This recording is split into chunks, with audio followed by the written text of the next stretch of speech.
새로운 바이러스가 창궐하면 항상 따라오는 것이 사이토카인 폭풍인데요. 백혈구에서 분비되는 면역 조절 단백질, 세균의 삐쭉 나온 패턴을 백혈구의 더듬이 같은 수용체가 알아차려서 세균인 걸 알게 된다.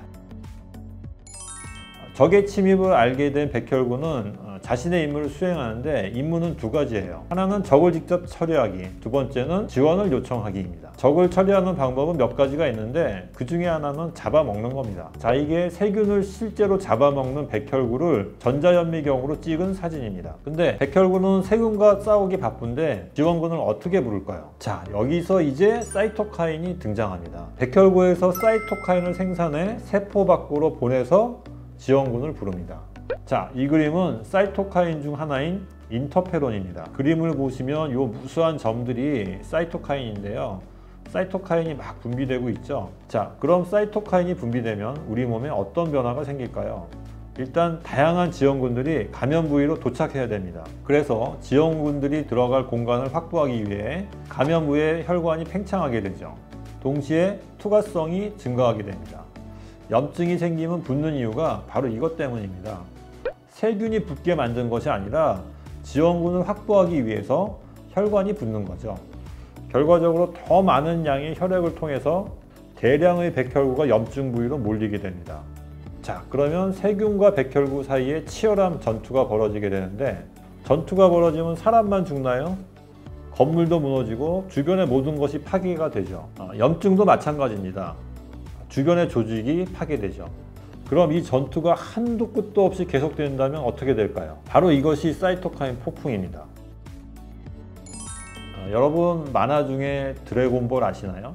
이 만화의 주인공인 손오공은 꼬리가 달려있는데 보름달을 보면 거대한 킹콩으로 변화합니다. 그리고 이 상태에서 폭주를 하는 거죠. 네 편 내 편 가리지 않고 주변 건물 모조리 때려 부셔요. 그럼 주변은 쑥대밭이 되는 거죠. 만약에 이런 거대한 킹콩이 무수하게 쏟아져 나온다면 어떻게 되겠습니까? 만약에 이런 일이 우리 몸속에서 일어난다고 생각해 보세요. 정말 끔찍하죠. 자, 다시 사이토카인 얘기로 돌아갑니다. 이런 무시무시한 끝없는 염증과의 전투를 막기 위해선 반드시 전투를 잠재우기 위한 항염증 작용이 필수적이겠죠. 이것의 조절도 사이토카인이 합니다. 사이토카인이 전투를 일으키는데 전투를 잠재운다? 무슨 소리인지 잘 모르시겠나요? 네, 사이토카인은 염증을 일으키는 사이토카인과 염증을 잠재우는 사이토카인으로 구분됩니다. 같은 사이토카인이라도 경우에 따라서는 염증을 일으키기도 하고 잠재우기도 하죠. 정상적인 경우에는 이런 균형이 잘 이루어지면서 우리 몸이 질병에서 회복하게 됩니다. 그런데 면역세포의 활동이 왕성한 10대, 20대의 경우 감염원에 따라서 드물지만 엉뚱한 사이토카인 폭풍이 일어나게 됩니다.